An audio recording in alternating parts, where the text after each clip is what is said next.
Una de las escenas más extrañas en la película La Pasión de Cristo es cuando Judas Iscariote tiene un encuentro muy sorprendente con unos seres que aparentan ser niños. Veamos quiénes son ciertamente, qué representan y si existieron en realidad. Judas Iscariote será siempre recordado como aquel hombre que traicionó al Señor. Fue uno más de los apóstoles de Jesús de Nazaret. Estuvo con él durante su predicación del Evangelio, pero finalmente terminó siendo quien reveló a los miembros del Sanedrín el lugar donde podían apresarlo. El beso entregador de Judas pudo haber impactado a los apóstoles, pero no sorprendió a Jesús, porque él mismo había anunciado en la Santa Cena que sería traicionado por uno de sus discípulos. La película La Pasión de Cristo nos muestra la escena inquietante en cuestión. Luego de que Judas recibiera el pago de 30 denarios por entregar al Señor, demolido por sus actos, intentó devolver las monedas a los sacerdotes, pero no se lo aceptaron. Entonces decidió arrojarlas en el templo. Desesperado, Judas no hallaba paz luego de traicionar a quien a pesar de todo lo seguía amando. Luego de esos instantes, allí el film sitúa a estos personajes misteriosos que persiguen a Judas. Cuando la película de Mel Gibson comienza, Judas y un grupo de soldados se dirigen hacia el huerto de Getsemaní, donde Jesús y algunos de sus discípulos estaban pasando la noche. Judas había informado a los soldados de antemano que besaría a quien buscaban, a Jesús. La secuencia debía quedar sellada por un beso en la mejilla. Ese era el hombre que debían arrestar. Judas llegó al lugar, se acercó al Señor y lo besó.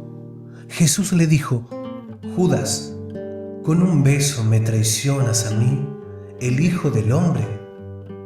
Entonces los soldados se movilizaron para detener a Jesús, y uno de los discípulos del Señor reaccionó sacando su espada y cortó la oreja al sirviente de los sacerdotes.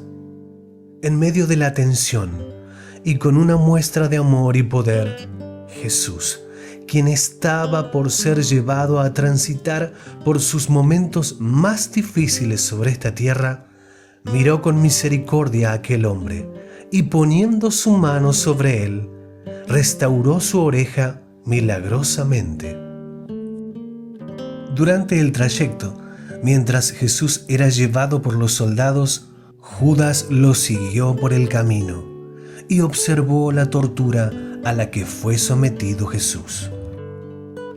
En el film, el director crea una escena en donde Judas Iscariote, que es interpretado por el actor italiano Luca Lionello, es atormentado por Satanás mientras huía de la ciudad de Jerusalén, arrastrando con un sentimiento de culpa que lo consumía.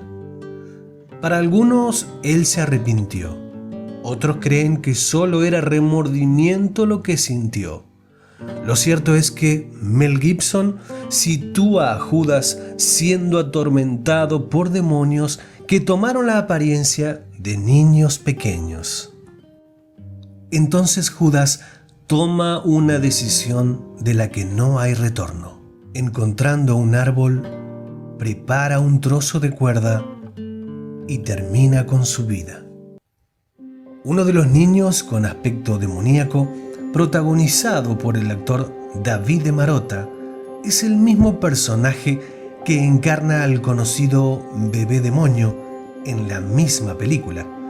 En otra de las escenas que llamó mucho la atención, se trata del momento de la flagelación de Jesús, cuando la película muestra que Satanás toma en sus brazos a este pequeño con un rostro de adulto. La película fue un antes y un después para todo el elenco. Luca Lionello dejó el ateísmo y se acercó a Jesucristo. Y no fue el único que tuvo esta experiencia de los que trabajaron en el film. La película, filmada en el 2004, está llena de situaciones extrañas y llamativas. Muchas cosas pasaron que marcaron para siempre la vida de los que trabajaron en ella. Y también la de aquellos que abrieron su corazón, reconociendo a Jesús como el único Señor y Salvador. La Biblia dice: al que no conoció pecado, por nosotros lo hizo pecado, para que nosotros fuésemos hechos justicia de Dios en él. Cristo se hizo pecado, reemplazándonos a nosotros, para que pudiéramos convertirnos en la justicia de Dios en él. Esta es la justificación, el regalo de Dios para todos los que le reconozcan y le sigan.